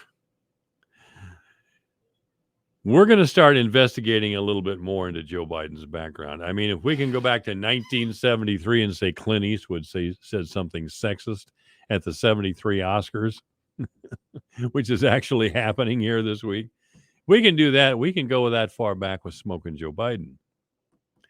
Believe me, I've done a little investigation. There's a lot of things in his closet. A lot of things that don't exist in the world that or in the persona that Biden wants to represent now. I mean, here's this old man up there standing at the podium. And he's talking about systematic racism. Systematic racism. He's going to come out from behind the podium and punch somebody out. He actually did that during the campaign. You know, he offered to go outside with a couple of hecklers or people who didn't agree with his. So, yeah. I get all that. But it's time for us to acknowledge the obvious. It's time for us to acknowledge this, not for the sake of our country, but for our own well-being. As an individual, I don't like to be treated like I'm part of a group or assigned characteristics, good or bad, because I'm part of a group. oh, you're this way because you're part of that group, or you're charming, or you're generous because of this, or you believe in the Catholic Church, or, none of those things are really true. None of those things are really true. So, and the same is true for every ethnic group in the country. The Asian immigrants are kicking our behind. Everybody else, black, white, Hispanic, doesn't make any difference when it comes to higher education. They are just ruling the world because of their work ethic, because of, frankly, some believe in the emphasis on mathematics in the Asian culture. I don't know anything about that. I'm not in the Asian culture, and there's not a big one here in Iowa for me really to learn from. In fact, Asian students have sued African American students over affirmative action or quotas or whatever you want to say. The Asian Americans believe they're discriminated against because they've been denied admission to elite universities because those universities have set-asides for African American students. Now, the Asian Americans make a powerful case. Look, we're minorities. We've been treated badly by the white population over the many years. Not as bad as the African Americans, of course, due to slavery, which is a terrible, terrible thing. By the way, New York City is taking down a bust of Thomas Jefferson, the main architect of the Declaration of Independence and the U.S. Constitution. New York City, is that idiot de Blasio still the mayor? New York City has taken down a bust of Thomas Jefferson because of his racist past.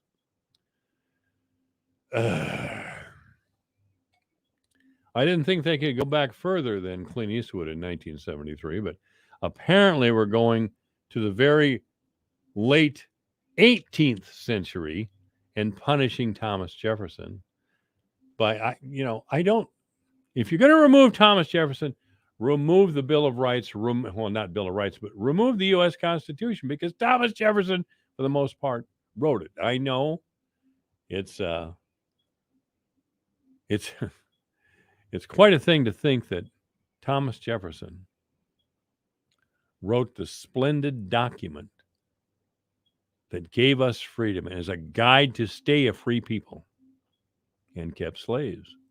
And he kept them, from what I understand, he kept them because there was a lot of money in slaves back then. And of course, he had some children, I don't know how many, with a black slave by the name of Sally Henning. And of course, there is an attempt to portray that as rape because of the unequal power dynamics. That's the way feminists like to talk. And certainly master and slave would be one of the most unequal. But apparently, from the history that I've read, there was an affectionate relationship between Sally and Thomas Jefferson. Now, we can't even imagine what it was like in that time. Well, for one thing, we had no microwaves. No internet, nothing. We didn't have those things. There you go. There you go. But yeah, it's one of the great mysteries, I guess, of our history, is that a splendid thinker like Thomas Jefferson, who was influenced greatly by the French Revolution and the idea we should have no kings, that this man would hold slaves. George Washington, I guess we should rename Washington, D.C. and get rid of the Washington Monument. What do you think? Is that a good idea? Let's have a vote. Should we get rid of the Washington Monument and rename Washington, D.C. out of some misplaced, twisted sense of white guilt? And it's not really white guilt. Let me tell you again. They shake their fingers in your face because it gives them power, and they want to look cool to their friends. So they say all kinds of. This has happened to me. I've posted something I think is innocuous, or I posted sometimes scathing reviews of leftist thought. And there's petitions to the radio stations and demands for changes and on and all this social media drama, which is the young people are caught up in. But wow. Yeah. My job has been threatened several times by people who don't have jobs themselves. Or who live at home with their parents and they're still in their 30s, or they don't know me at all, or they don't believe I have a right to speak, or this is key. This is why one of the reasons I've kept on. They don't believe in free speech. They think speech is dangerous. Questioning their orthodoxy is racist. I've gotten in conversations in several venues, including here,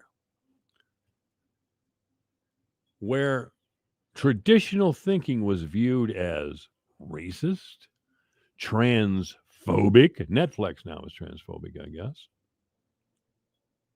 Homophobia. I guess I have so many phobias, I didn't realize I was such a screwed up human being. But apparently I am. To think as I do, first of all, is racist, although there's no actual proof that I'm a racist. And you will never find racism in my background. Oh, let me say that back in the 70s when I was a young man, I probably laughed at ethnic jokes. I probably, and I know I told them, and I used a racial slur on occasion. Back in the 70s, there it's out. I don't do it anymore because I've grown as a human being. I saw what some racial insults did to good people. That's why I never allowed little black kids who came to my house years ago to play with my son and his crowd. They'd call each other the N-word, and I'm not patting myself on the back, and I've told this story before, but they use the N-word in regard to each other, and I'd say, you don't use that word in my house. And they would make an argument, well, it means something different when we use it to each other. And I told them I accepted that and I believed in that. But you will not use that word in my house because I remember when that word had power. Power to change a person, power to damage a person. So do not use that word in my house. And by the way, I don't admire you for doing it either, even though it's in your culture, as you say.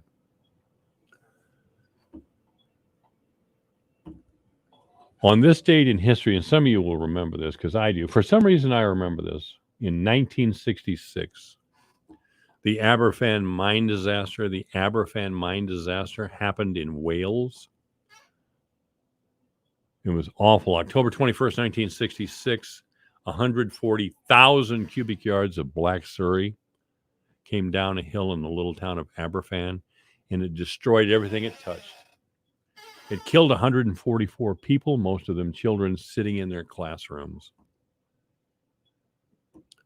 Queen Elizabeth II, who still reigns, Thomas Jefferson would be glad to see that she reigns there and not here, refused for some reason, and she's never explained it, refused to visit the village. She sent Prince Philip. What? Anyway, that was in 1966 on this date in history. That was, and by the way, no one was prosecuted for the death of those children. This is AM 1400 KVFD, the voice of Fort Dodge. Hi, this is Dr. Foster, clairvoyant medium. I will be conducting a live gallery on October 20th.